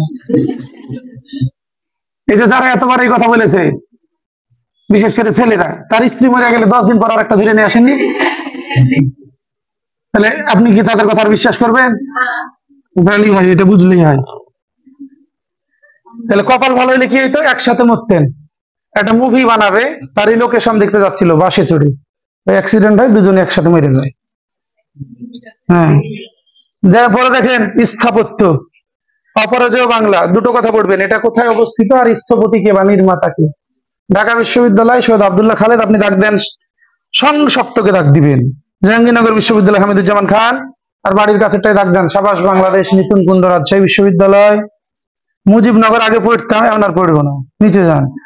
রাষ্ট্র জাতীয় বিষয়, সাংবিধানিক নাম যে গণপ্রজাতন্ত্রী বাংলাদেশ, এটা তো জানেন, এর ইংরেজি the people's republic of Bangladesh. ওই যে অ্যাপোস্ট্রফি এস, ওইটা গোল দাগ দিয়ে রাখেন, ওইটাই জাজমেন্টের জায়গা। বাংলাদেশের বাণিজ্যিক রাজধানী আগে পড়েছেন। স্বাধীনতা দিবস কবে? বিজয় দিবস। জাতীয় দিবস কবে? 26শে মার্চ। দেখেন ওখানে, যেটাই স্বাধীনতা দিবস ওটাই কি? জাতীয় দিবস। যেটাই স্বাধীনতা দিবস ওটাই জাতীয় দিবস। প্রশ্ন হচ্ছে, এই যে স্বাধীনতা দিবস 26শে মার্চ আগে থেকে ছিল, কখন এটিকে জাতীয় দিবস হিসাবে ঘোষণা করা হলো?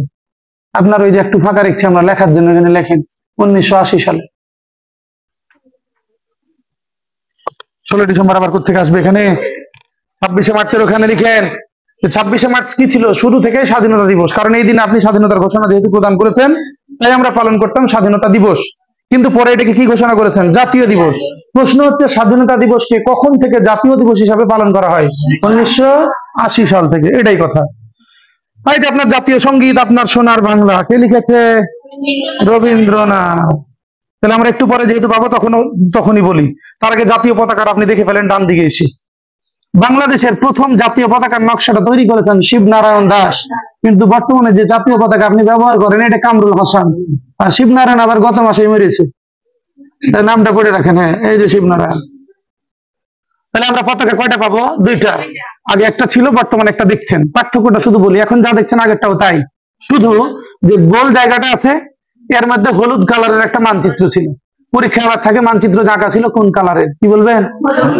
তাহলে মানচিত্র খচিত জাতীয় পতাকা কিংবা প্রথম পতাকা একই কথা। তাহলে প্রথম পতাকা ডিজাইনার শিবনারায়ণ, ওইটা না বলে যদি বলে মানচিত্র খচিত জাতীয় পতাকা ডিজাইনারকে, তাও কি বলবেন? শিবনারায়ণ দাস। আর বর্তমানটার কথা বললে কামরুল হাসান। এক লাইন পর, জাতীয় পতাকা প্রথম উত্তোলন করেছেন কবে? 2রা মার্চ। কোথায়? ঢাকা বিশ্ববিদ্যালয়ের বটতলায়। কে করেছেন? আসম আব্দুর রব। এখনই পড়লেন না এগুলো? আচ্ছা, এরা দেখেন জাতীয় পতাকার বর্তমান লোক কামরুল। জাতীয় পতাকা সর্বপ্রথম আনুষ্ঠানিকভাবে উত্তোলন করেছে 23শে মার্চ। আনুষ্ঠানিক কেন? কারণ এই দিন বঙ্গবন্ধু উত্তোলন করেছেন তার 32 নম্বরের ধানমন্ডির বাড়িতে, এই জন্য এটা আনুষ্ঠানিক। তাহলে প্রথম বললে বলবেন 2রা মার্চ, আনুষ্ঠানিক ভাবে বললে বলবেন 23শে মার্চ। তাহলে আনুষ্ঠানিক পতাকাটার উত্তোলন কে করলেন? বঙ্গবন্ধু। যেহেতু সে এই দিন করেছে, তাই ওই দিন তার সাথে মিল রেখে সারা দেশেই পতাকা উত্তোলন করা হবে। তাই আপনাকে যদি বলে দেশব্যাপী জাতীয় পতাকা প্রথম উত্তোলন করা হয়েছে কবে? 23শে মার্চ। ওকে, এবার পরের লাইনটা দেখেন। বাংলাদেশের বর্তমান জাতীয় পতাকাটা কবে গৃহীত হলো?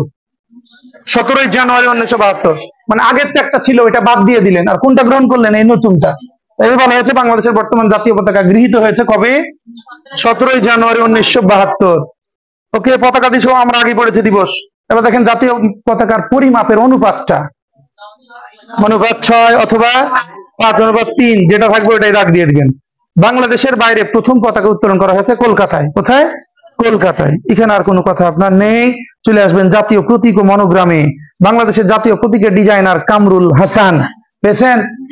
এখন প্রতীকটা কি এটা যদি না মুখস্থ করতে পারেন, 2 টাকার একটা কয়েন আপনার পকেটে থাকলে উত্তরটা আমরা করে ফেলবো। এজন্য আমরা পরীক্ষার রুমে টাকা নিয়ে যাবো, এটা পড়াবো। বাংলাদেশের অর্থনীতি যখন আমরা পড়বো, আমরা কিছু প্রশ্নের উত্তর নকল করবো টাকা দেখে। টাকা কি পরীক্ষার রুমে নিয়ে যাওয়া নিষেধ? না। তাহলে টাকার উপরে তো আমরা কিছু লিখিনি, লিখে থেকে সরকার। তাহলে নকলের জন্য যদি কে দায়ী হয়, কে দায়ী? সে দায়ী হলে আমাদের কিছু করার নেই। আমরা টাকা মোট জমা করবো 179 টাকা। কত টাকা? 179 টাকা নিয়ে গেলে 2-3টা প্রশ্নের উত্তর আপনি দেখে দেখে করবেন, ভুল হওয়ার কোনো সম্ভাবনা নাই। তাহলে যখন আমরা অর্থনীতি পড়বো সেটা তখন বলবো, এখন যেটা পাচ্ছি সেটা বলি। উভয় পাশে ধানের শীষ বেষ্টিত ভাসমান শাপলা, তার উপরে পরস্পর সংযুক্ত 3টা পাটের পাতা। কোন কিসের পাতা? পাটের। এই পাটের পাতার উভয় পাশে 2টা করে মোট কয়টা তারকা? কথা শেষ হয়ে গেছে। এটাই জাতীয় প্রতীক। তাহলে 2 পাশে ধানের শীষ পেয়েছেন, নিচে পানিতে ভাসমান শাপলা পেয়েছেন, শাপলার উপরে পাটের পাতা পেয়েছেন কয়টা? এর উভয় পাশে 2টা করে মোট তারকা কয়টা? সংবিধানের মূলনীতি কয়টি? তাই তারকা সংখ্যা কত? পড়া শেষ, আর কোন পড়া নেই। যা জিজ্ঞেস করবে তা বলবেন।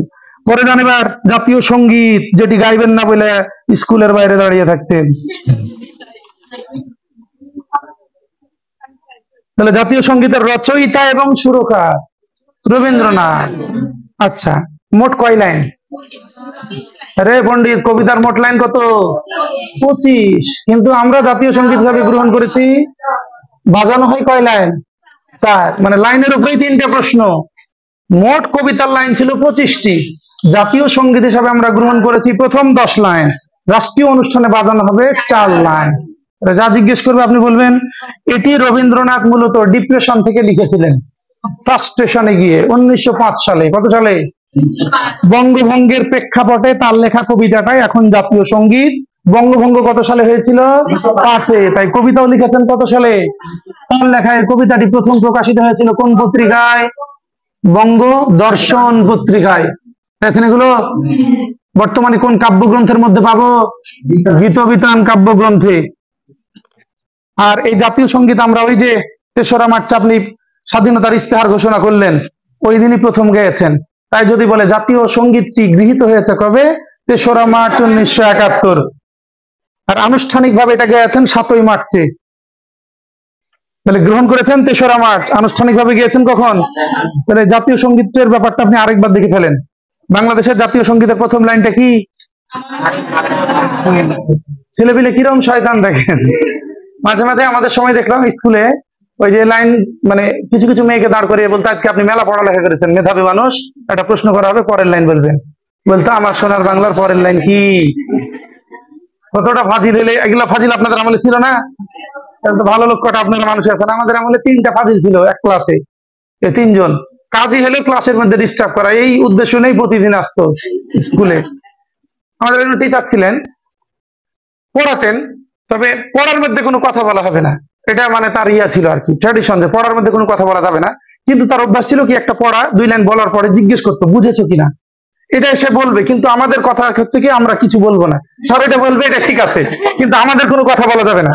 কিন্তু ওই 3জন প্রথম বেঞ্চে বসতো একসাথে, যখনই জিজ্ঞেস করতো বুঝেছো কিনা, 3জন একসাথে জোরে করে বলতো জি স্যার বুঝছি। তখন স্যার আবার বলতো, বলছি না, কথা বলবি না, জি স্যারও বলবি না। কিন্তু প্রতি 2 লাইন পর পর স্যারের এটা অভ্যাস ছিল যে বুঝেছো কিনা এটা জিজ্ঞেস করা।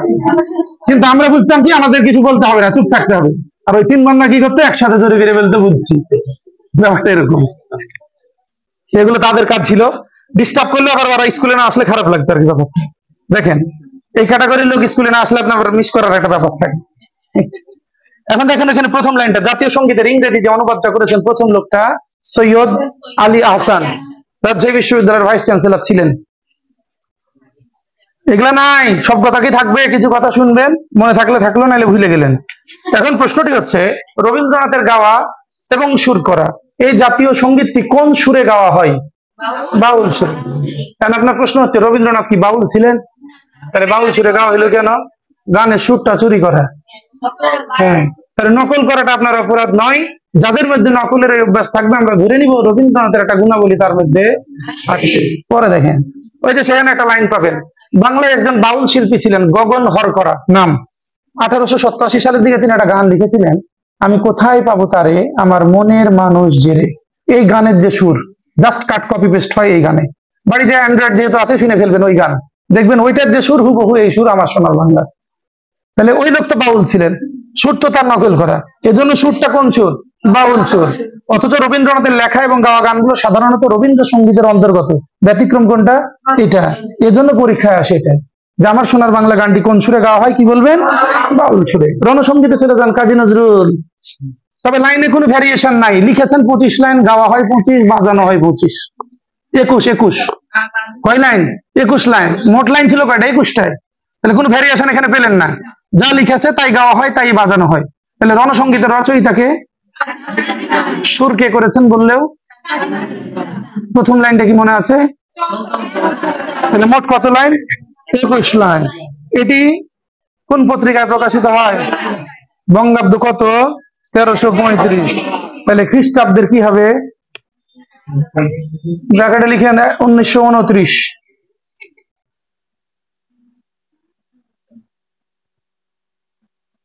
বাড়িতে এটা কম্পেয়ার করে পড়বেন, ওটা বঙ্গদর্শন পত্রিকায়, এটা শিক্ষা পত্রিকায়, ওটা 1905, এটা 1929, ওটা রবীন্দ্রনাথ, এটা কাজী নজরুল, ওটা 25 লাইন মোট, এটা 21 লাইন। এইগুলো ভ্যারিয়েশন করে পড়বেন, তাহলে আর ভুলটি হবে না। এটা দেখেন সন্ধ্যা কাব্যগ্রন্থের অন্তর্গত, আর ওটা কি ছিল? গীত বিতান। এগুলো বাড়িতে কম্পেয়ার করবেন। ক্রীড়া সঙ্গীত খালি কে লিখেছে দেখেন, সেলিমা রহমান। আর কোনো পড়া নাই, জাতীয় বিষয়াবলীতে চলে যান। প্রতিবারে জাতীয় বিষয়াবলী থেকে 2-1টা প্রশ্ন থাকে। গতবার কি ছিল? জাতীয় ফুল কোনটি? দেখেন অনেকে গোলাপে কিন্তু দাগ দিয়েছিলেন গতবার। তাহলে জাতীয় ফুল শাপলা পড়েন, জাতীয় পাখিও পড়েন, ফলও পড়েন, মাছও পড়েন। জাতীয় বনে দাগ দেন। জাতীয় খেলা কোনটি? হাডুডু খেলা হয়। খেলোয়াড়রা থাকে কতজন? তাহলে এই খেলা কোনোদিন না খেলেছেন, না দেখেছেন, অথচ এটা কি খেলা? জাতীয় খেলা। খেলোয়াড় থাকে 7 জন, মনে রাখেন, নাহলে আবার 11 জনে দাগ দিবেন। তাহলে জাতীয় খেলা কাবাডি বা হাডুডুতে খেলোয়াড় সংখ্যা 7। ওই নিচে দেখেন আপনার জাতীয় ভাষা কি, আর মেসেঞ্জারের ভাষা। পরে দেখেন জাতীয় উৎসব বর্ষবরণ, জাতীয় দিবস, জাতীয় বৃক্ষ, স্মৃতিসৌধে চলে যান, সাভারের নবীনগর গেছেন, স্থপতি, সৈয়দ মইনুল হোসেন পেয়েছেন। উচ্চতা 150 ফুট, না থাকলে 46.5 মিটার। ফুট বললে উত্তর আলাদা, মিটার বললে উত্তর আলাদা, দুটোই দেখবেন। জাতীয় স্মৃতিসৌধের ফলক সংখ্যা কত? বাংলাদেশের স্বাধীনতা সংগ্রামের 7টি টার্নিং পয়েন্ট নির্দেশ করা হয়েছে 7টি আন্দোলন দিয়ে। এবার দেখেন জাতীয় গুরুত্বপূর্ণ দিবস। আপনি পড়বেন আন্তর্জাতিক মাতৃভাষা দিবস কবে, জাতীয় পতাকা দিবস, স্বাধীনতা দিবস তো পড়লেনি, মুজিবনগর দিবস, সশস্ত্র বাহিনী দিবসে দাগ দেন, মুক্তিযুদ্ধ দিবস, আর জাতীয় টিকা দিবস 7 ডিসেম্বর। বাকিগুলো পারবেন। শেখ মুজিব কবে আসছিল বাড়ি, এটা দাগ দেন 10 জানুয়ারি। স্বদেশ প্রত্যাবর্তন গণ অভ্যুত্থান দিবসে দাগ দেন 24 জানুয়ারি। রাষ্ট্রভাষা দিবস 11 মার্চ। আপনি দাগ দিবেন জেল হত্যা দিবস 3রা নভেম্বর। সংবিধান দিবসে দাগ দেন 4 নভেম্বর। বেগম রোকেয়া দিবস 9 ডিসেম্বর। শিশু দিবস আগে আসতো খুবই, তাহলে 17 মার্চে কে জন্মগ্রহণ করেছে? তাহলে বাংলাদেশের জাতীয় শিশুকে। নিচের লাইন কৃষি দিবস অপশনে নাই, কি থাকবে? পয়লা অগ্রহায়ণ নাই অপশনে, কি করবেন? লিখে রাখেন 15 নভেম্বর।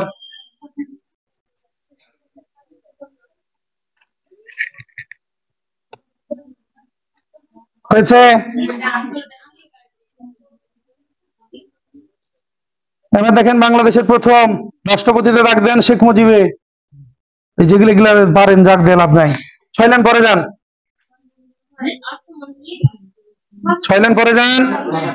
দেখেন গণপরিষদের প্রথম স্পিকার শাহ আব্দুল হামিদ, গণপরিষদের, খেয়াল করেছেন? কিন্তু জাতীয় সংসদে বললে কি হইতো? মোহাম্মদুল্লাহ। হ্যাঁ, তাহলে ওইটা গুলিয়ে ফেলেন না, তাইলেই হবে। পরেটা দাগ দেন বাংলাদেশ ব্যাংকের প্রথম গভর্নর NM হামিদুল্লাহ। প্রথম প্রধান বিচারপতিতে দাগ দিবেন ASM সায়েম। 3 লাইন পর বাংলাদেশের প্রথম রণতরী BNS পদ্মা। আপা আবার এটার নাম পরিবর্তন করে রাখছেন BNS বঙ্গবন্ধু। পরের লাইন পড়েন বাংলাদেশের প্রথম মুদ্রা চালু হয়েছে 4 মার্চ 1972। মহিলা পাইলটে দাগ দিবেন কানিজ ফাতেমা রোকসানা। প্রথম বাংলা ছায়াছবি মুখোশ। নিরক্ষর মুক্ত প্রথম জেলা মাগুরা। কিসের জন্য? দেখতে থাকেন, পাবেন। হয়েছে এগুলো? মাগুরা পেয়েছেন?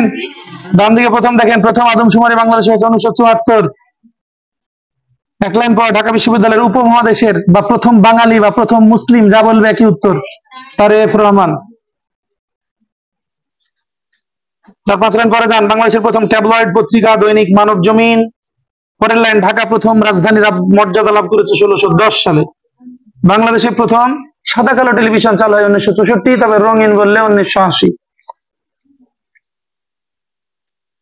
যেতে থাকেন আরো পরে প্রথম মহিলা বিচারপতি নাজমুন আরা সুলতানা। মানে যেটাই মেয়েরা প্রথম করেছে ওইটাই পরীক্ষার প্রশ্ন। একটাও কি এরকম প্রশ্ন পেয়েছেন প্রথম পুরুষ উমুক? নাই। পরের লাইন দেখেন ইংলিশ চ্যানেল অতিক্রমকারী প্রথম ব্রজেন দাস। 1 লাইন পর বাংলা বেতারে প্রচারিত প্রথম নাটক কাঠঠোকরা, বুদ্ধদেব বসু। কাঠঠোকরা কে লিখেছে নাটক? পরে জানার প্রথম মহিলা বীর প্রতীক ডাক্তার সীতারা, একটু আগে পড়েছেন।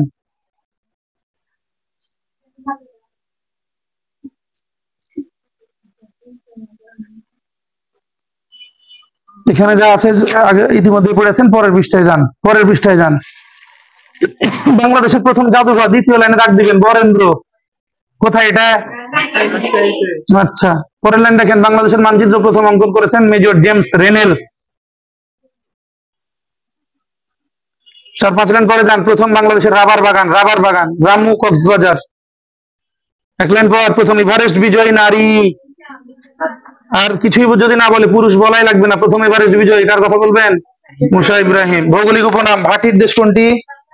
নদীমাতৃক দেশ, সোনালী আঁশের দেশ, চোরের দেশ, সব কোনটি? বাংলাদেশ।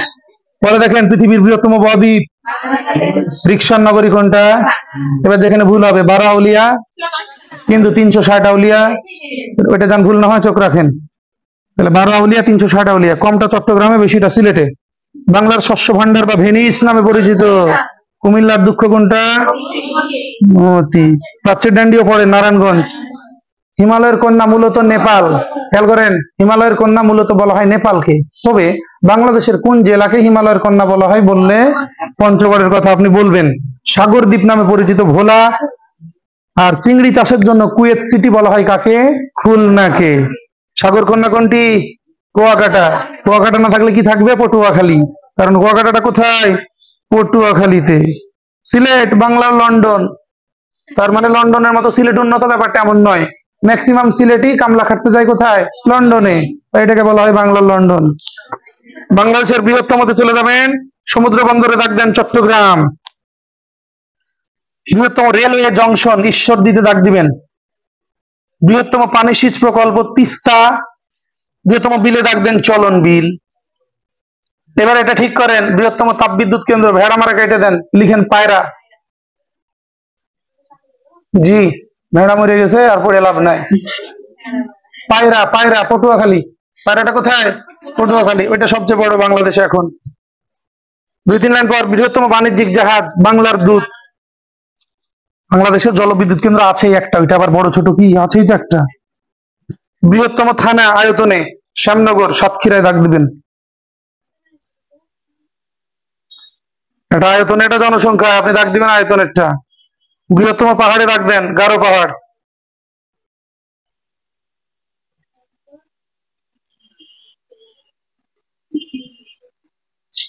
এই যে বৃহত্তম নদী, ঠিক করেন এটা, কেটে দেন মেঘনাকে দিয়ে লিখেন পদ্মা। বাংলাদেশের বর্তমানে বৃহত্তম নদীটার নাম কি? পদ্মা। এই যে বৃহত্তম যুদ্ধ জাহাজ বঙ্গবন্ধু থেকে কেউ বড় আছে? বিএনএস বঙ্গবন্ধু। কিসের নাম? বৃহত্তম যুদ্ধ জাহাজের নাম। এবার ক্ষুদ্রতম ব্যাপারটা আপনি দেখেন, ওটা একটু ঠিক করবো আমরা। বাংলাদেশের ক্ষুদ্রতম ইউনিয়ন হচ্ছে হাজিপুর। বাংলাদেশের ক্ষুদ্রতম ইউনিয়ন হলো হাজিপুর, এটি ভোলা জেলায়। কিন্তু অপশনে যদি হাজিপুর না থাকে সেক্ষেত্রে আপনি উত্তর করতে পারবেন সেন্ট মার্টিন। এখন প্রশ্নের উপর ডিপেন্ড করবে উত্তরটা কি করব। তাহলে ক্ষুদ্রতম হচ্ছে কি? হাজিপুর, এটি ভোলা জেলায়, কিন্তু হাজিপুরটা অপশনেই নাই, তখন উত্তর কি? Saint Martin. এবার দেখেন জেলাটা, আয়তনে ক্ষুদ্রতম জেলা নারায়ণগঞ্জ। যদি কোনো কারণে অপশনে নারায়ণগঞ্জ না থাকে, অবলিক দিয়ে লিখে রাখেন মেহেরপুর। কুষ্টিয়া না, মেহেরপুর। মেহেরপুর তো নিজি জেলা, আগে কুষ্টিয়ার মধ্যে ছিল। হ্যাঁ, হয়েছে। ডান দিকে চলে যান, বাংলাদেশের দীর্ঘতমতে। দীর্ঘতম সড়ক সেতু যমুনা কেটে দিয়ে লিখেন পদ্মা। লিখলেন, পরেরটা ঠিক আছে। দীর্ঘতম সমুদ্র সৈকত কক্সবাজার। দীর্ঘতম নদী মেঘনা কেটে দিয়ে লিখেন পদ্মা। ব্র্যাকেটে লিখেন 341 কিলোমিটার।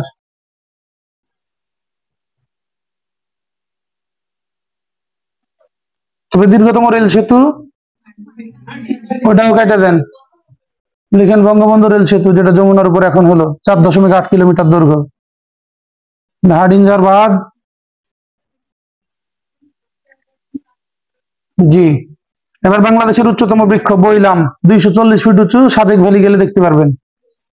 উচ্চতম পর্বত শৃঙ্গ আগে থেকে জানেন, তাজিং ডং। আরেক নাম কি? বিজয়। উচ্চতা 1231 মিটার। 3-এর পর একটা এক দেন। আবার বলছি দেখেন, ওটা উচ্চতম পর্বত শৃঙ্গ দেখতে পেয়েছেন, তাজিং ডং। উচ্চতা কত মিটার? 1231। তো 3-এর পর একটা এক দিবেন না, তাহলে কি করে 1231 হবে? হ্যাঁ। এবার বাংলাদেশের শ্রেষ্ঠ কবি, শ্রেষ্ঠ কার্টুনিস্টে দাগ দেন রফিকুন নবী, সংক্ষেপে রণবী। বাংলাদেশের শ্রেষ্ঠ চলচ্চিত্রকার জহির রায়হান। শ্রেষ্ঠ স্থপতি বা ইঞ্জিনিয়ার FR খান, পূর্ণরূপ হইল ফজলুর রহমান খান। এরপরে দাগ দিবেন এই যে সঙ্গীত সাধক ওস্তাদ আলাউদ্দিন খাঁ, ব্রাকেটে লিখে রাখেন ব্রাহ্মণবাড়িয়া। তার মানে তার বাড়ি কোথায়? ব্রাহ্মণবাড়িয়ায়। পরে দাগ দিবেন কাঠখোদাই শিল্পী অলোক রায়। শ্রেষ্ঠ সাঁতারু ব্রজেন দাসে দাগ দিয়ে দেন। শ্রেষ্ঠ মহিলা দাবাড়ু রানী হামিদ। আর শ্রেষ্ঠ ফাঁকিবাজা আপনার নামটা লিখবেন। আজকের মতো মুক্তি পেয়েছেন। যা দাগ দিলেন এগুলোই পড়বেন।